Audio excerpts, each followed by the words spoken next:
मेरा नाम चंद्रपाल तंवर है। मैं प्रदेश अध्यक्ष Haryana all India home guard association. आज का विषय ये है कि हमारे जवान हैं जो होमगार्ड से हटाए हुए हैं, इनको हटाया है बिना नोटिस के। जबकि सर जैसे पंजाब है या हरियाणा है, तो जितना भी देश है सबके नियम एक ही है। होमगार्ड के जो एक्ट है उसमें ये होता है कि कोई जवान ड्यूटी पर अगर नहीं आता है तो उसके आने पे क्या होता है कि ना आए तो उसको हम जो भी दफ्तर वाले वो भेजते हैं नोटिस, स्पीड पोस्ट हो या रजिस्ट्री पोस्ट हो। 2 बार वो भेजते हैं, उसके बाद फिर वो कोई अपना व्यक्तिगत बंदा भेजते हैं तीसरी बार में कि आप ज्वाइनिंग क्यों नहीं कर रहे, उसको तब बना के कमेटी डिस्चार्ज किया जाता है। पंजाब में यही है और जगह यही है, चंडीगढ़ में यही है। हरियाणा में क्या क्या कि इन्होंने बिना नोटिस के जवान हमारे जो है भाई हटा दिए। तो 2016 में तकरीबन 17 में 18 में 1900 तकरीबन जवान होमगार्ड से हटाए, उनको बिना नोटिस के हटा दिया। और उनकी जगह जो है जवान ज़्यादा मतलब दे के पैसे उसे भर्ती किए ही हैं नॉर्मली। सर एक लिस्ट है हमारे पास में, इसमें ये है कि 115 जवान हैं सिरसा के। अब इनका रिकॉर्ड ऑफिस ने मांगा है 115 जवानों का। अब वो इनसे ये मांग रहे हैं अपने जवानों से कि भाई आप अपना डाटा दो कि आपने ड्यूटी कहाँ कहाँ की।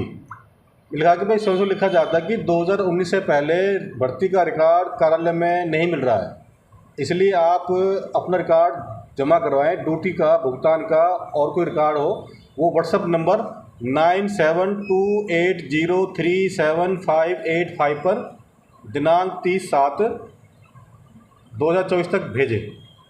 मतलब क्या है कि ये जो जवान हैं ये सस्पेक्टेड हैं 115। ये वो लिस्ट है कि थोड़ी जो छटनी हुई है, इसके अलावा लिस्ट और भी हो सकती है।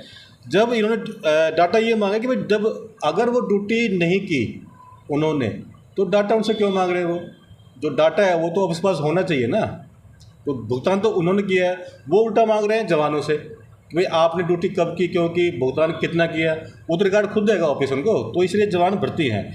तो इस तरह सर कर करके 22 जिलों में भर्तियाँ खूब हुई हैं, पैसे का लेन देन हुआ है, कई इंक्वायरियाँ मतलब हुई हैं, विजिलेंस में हुई है, CID की इंक्वायरी है, और सरकार ने माना है विजिलेंस की जांच नंबर 4 में ये माना है कि नए जवानों की भर्ती जो है हुई है। ठीक है सर। तो हमारी मांग ये सरकार से ये है कि जो जवान हैं उनको बिना शर्त के वापसी लिया जाए।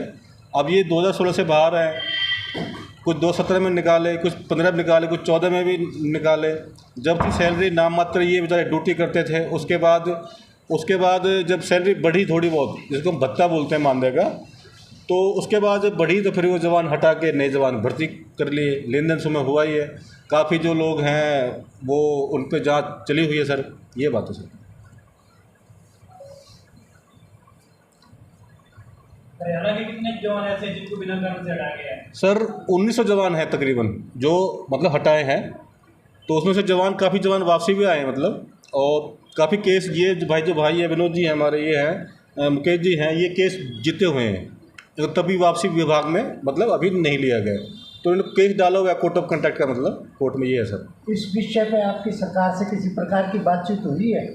सर सरकार से सर DG साहब से मिले थे, जो DG होमगार्ड हैं श्री देशराज जी, उनसे बात हुई थी। CM साहब से 2 बार बात हुई थी, एक बार दिल्ली में, एक बार सर वहाँ पे चंडीगढ़ में। जवान हमारे और भी गए मिलने, तो DG साहब ने ये कहा था कि जब नई भर्ती होगी तो हम देंगे प्रेफरेंस। हमने ये कहा था कि ये नई भर्ती में क्यों शामिल होंगे, ये जवान ऑलरेडी हैं। आप इन जो विभाग ने गलती की है, भ्रष्टाचार किया है कि बिना नोटिस के इनको हटा दिया, तो उनका कसूर क्या है? अब ये नई भर्ती में भाग क्यों लेंगे? CM साहब ने कहा कि भाई मेरे पास ये मामला है और मैं इस पर कार्रवाई करूँगा, लेकिन अब तक कोई कार्रवाई तक नहीं हुई है। और हमारी मांग ये है कि जो जवान जो हमारे लगे हुए हैं उनको रोज़गार मिले 365 दिन का। जो जवान सिरसा के उनको फतेहाबाद भेजे हुए हैं, फतेहाबाद के आगे भेजे हुए हैं, गुड़गांव भेजे हुए हैं, उनको कोई TA कोई मिलता नहीं है, तंग किए हुए हैं, मतलब परेशान किए हुए हैं। सरकार उनको ड्यूटी दे सकती है, जैसे यूनिवर्सिटी हैं, जैसे सिरसा में चौधरी देवदार यूनिवर्सिटी है, यहाँ पर दे सकते हैं, कुर्सेदा यूनिवर्सिटी है वहाँ पे दे सकते हैं, सरकारी कॉलेज है, मेडिकल कॉलेज है, वहाँ ड्यूटी दे सकते हैं। अब जवानों को तंग किया जाता है, जो उनको पैसे दे देता है उनको वहाँ पे ड्यूटी मिल जाती है उसी ज़िले में। बाकी गुड़गांव भेज देते हैं, फरीदाबाद भेज दे देते हैं, रोस्टर चलता है नाम का। कई जवान ऐसे हैं जो कि दफ्तरों में टिके हुए हैं कई सालों से, उन पर जो रोस्टर नहीं लागू होता, सर रोस्टर ये होता है कि 89 डे के बाद उस जवान को उस जगह से बदल के जगह दूसरे पे लगाया जाएगा। मान लो कोई थाने में लगा हुआ है, एक थाने लगा हुआ है, उसने ड्यूटी की 89 दिन की, तो उसके बाद उसे हटा के अगले 89 डे कहीं लगाएंगे जगह दूसरी पे। लेकिन वो जवान कभी वहीं टिके हुए हैं जहाँ तो सर इसकी भी हो, धांधली है। ये सब मामले हैं सर। मैं सर मामला रोज़गार का है, और जो जवान सर हटाए हुए हैं उनका मामला है सर ये है कि उनको बिना शर्त के वापसी किया जाए। आपकी आगामी रणनीति क्या होगी? सर रणनीति ये है कि हम सर ज्ञापन देंगे अभी सिर्फ समय मतलब डीसी साहब के माध्यम से देंगे, सीएम को देंगे, ज्ञापन देंगे, गवर्नर साहब को ज्ञापन देंगे, एसपी साहब का नाम ज्ञापन देंगे। सर कल हमने कैथल भी ज्ञापन दिए हैं, तो इसमें राज्यपाल जी का नाम ज्ञापन दिया है सर, गृह मंत्री का नाम भी ज्ञापन है सर, मुख्य सचिव का नाम भी सर ज्ञापन है सर, खेल मंत्री का नाम भी ज्ञापन है, और सर जो प्रधानमंत्री का नाम भी ज्ञापन है सर। इसके बाद सर जो अतिरिक्त मुख्य सचिव उनका नाम भी ज्ञापन दिया है गृह विभाग में, और जो डीजी साहब है उनको भी ज्ञापन दिया है सर हमने डीसी माध्यम से, और सर जो रोजगार मंत्री को सर ज्ञापन दिया है, और जो सर ह्यूमन राइट्स कमीशन है उनको भी हमने ज्ञापन दिया है कि जो जवान हटाए हुए हैं बिना नोटिस के उनको सर वापसी किया जाए। ये सर। हाँ सर। चलो हो